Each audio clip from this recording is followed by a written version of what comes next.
Hello friends, આજે આપણે Gujarati special sweet mohanthal બનાવશું.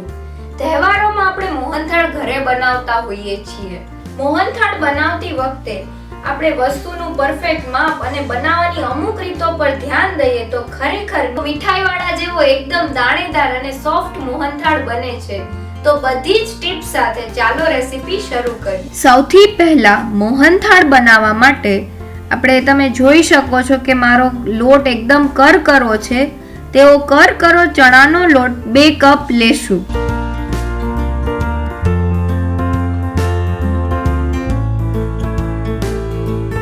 હવે આ એક બાઉલમાં ચણાનો લીસો લોટ છે. તમે મોહનથાળ આનાથી પણ બનાવી શકો છો, પણ જો તમારે મીઠાઈવાળાની દુકાન જેવો પરફેક્ટ દાણેદાર મોહનથાળ બનાવવો હોય તો આ કરકરો ચણાનો લોટ લેવો. હવે 2 કપ ચણાના લોટમાં 3 મોટી ચમચી મેલ્ટેડ ઘીનું માપ મેં આ ચમચીથી લીધું છે તે એડ કરવું. હવે લોટમાં જેટલું ઘી હોય તેટલું જ 3 મોટી ચમચી દૂધ એડ કરવું. દૂધ અને ઘીનું માપ હંમેશા સરખું રાખવું. હવે ઘી અને દૂધને ધીરે ધીરે ચણાના લોટમાં હાથેથી મિક્સ કરવું.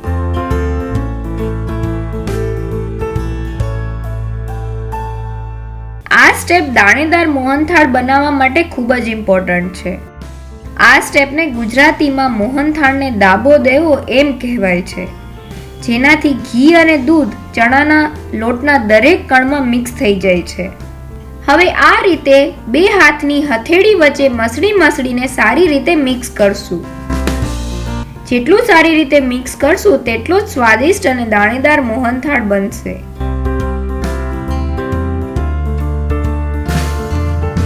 આ રીતે બરાબર મિક્સ કર્યા પછી આપણા મોહનથાળને ઢાંકીને 30 મિનિટ માટે રેસ્ટ આપશું.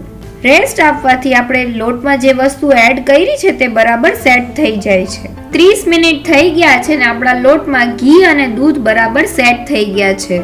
હવે મેં થોડા મોટા આકાવાળી ચોખા ચાળવાની જે ચાયણી હોય છે ને એવી ચાયણી લીધી છે. હવે આપણી ચાયણીમાં લોટના મિક્સરને એડ કરી દઈએ. હવે તેને ચાયણીથી ચાળી લઈએ. દાણેદાર મોહનથાળ બનાવવા માટે આ સ્ટેપ ખૂબ જ ઇમ્પોર્ટન્ટ છે. લોટમાં જે મોટા મોટા ગાંઠા દેખાય છે તેને હાથેથી આ રીતે પ્રેસ કરીને બધો જ લોટ બરાબર ચાળી લઈએ. આપણે થોડો પણ લોટ વેસ્ટ જવા નહીં દઈએ. તમે જોઈ શકો છો કે આપણને એકદમ દાણેદાર અને ગાંઠા વગરનું મિક્સ મળી ગયું છે. આ મિક્સ દાણેદાર મોહનથાળ બનાવવા માટે એકદમ જ પરફેક્ટ છે. હવે એક હેવી બોટમ વાળું નોનસ્ટિક પેન લેશું. એમાં આપણે 1 કપ જેટલું ઘી ઉમેરશું. ઘીને હાથેથી બરાબર લૂઈને લઈ લેશું.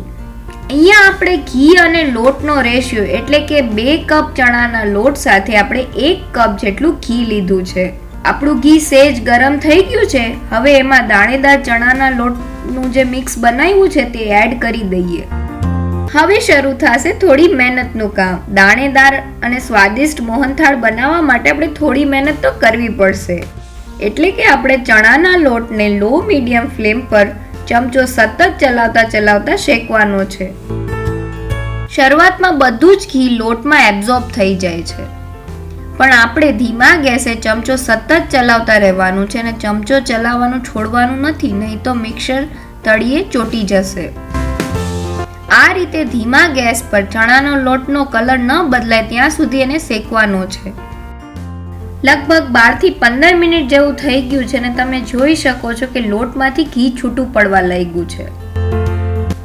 એકદમ ફ્લફી અને લાઇટ મિક્સર તૈયાર થયું છે અને ચલાવવામાં પણ એકદમ જ હલકું છે. આ સમયે ચણાના લોટને શેકાવાની એકદમ સરસ સુગંધ આવી રહી છે. લગભગ 20 મિનિટ જેવું થઈ ગયું છે અને આપણા ચણાના લોટનું મિક્સર એકદમ સરસ શેકાઈ ગયું છે અને તમે જોઈ શકો છો કે એનો કલર બદલાઈ ગયો છે. કોઈ પણ જાતના માવા એડ કર્યા વગર આપણું મિક્સર એકદમ સરસ ગોલ્ડન બ્રાઉન કલરનું અને માવા જેવું બની ગયું છે.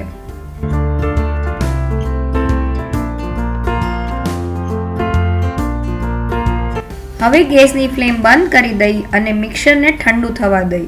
હવે આપણે મોહનથાળની બરફી બનાવવા માટે ચાસણી બનાવવાની છે. ચાસણી બનાવવા માટે મેં ખાંડનું પ્રમાણ અહીંયા 1 + 1/4 કપ એટલે કે 250 ગ્રામ જેટલી મેં ખાંડ લીધેલી છે.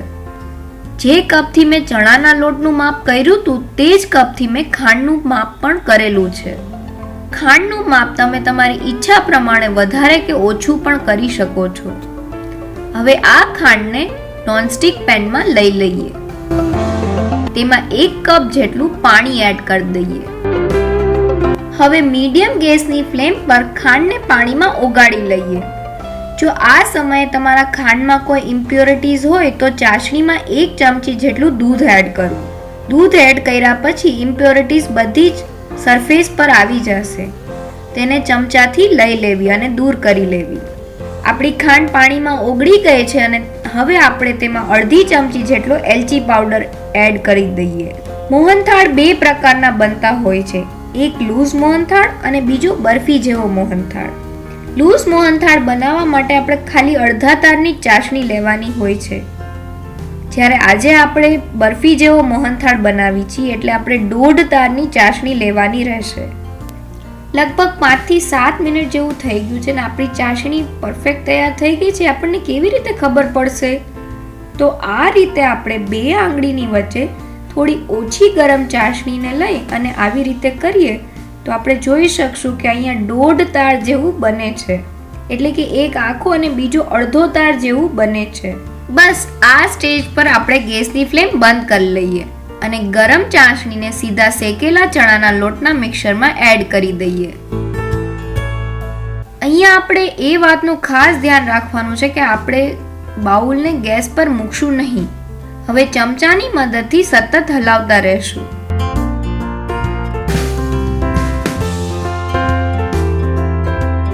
જેમ જેમ મિક્સર ઠંડુ થતું જાય છે તેમ તેમ ઘટ થતું જાય છે. લગભગ 3 થી 4 મિનિટ જેવું થઈ ગયું છે અને તમે જોઈ શકો છો કે ચાસણી લોટ સાથે એકદમ સરસ રીતે મિક્સ થઈ ગઈ છે અને મોહનથાળનું મિક્સર ભેગું થઈને નોનસ્ટિકની સપાટી છોડવા લાગ્યું છે. આ સમયે આપણો મોહનથાળ પરફેક્ટ બની ગયો છે. હવે મોહનથાળની બરફી જમાવવા માટે ટીન રેડી કરી લઈએ. અહીંયા મેં એક ચોરસ કેકનું ટીન લીધેલું છે.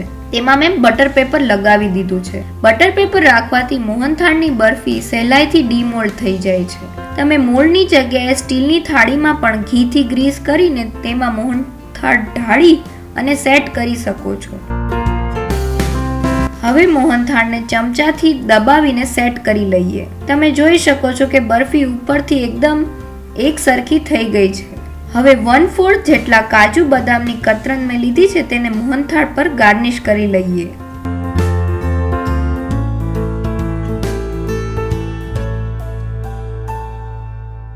અને થોડી પિસ્તાની કતરનથી સજાવીએ. હવે મોહનથાળને અડધી કલાક માટે ઠંડો થવા દઈએ.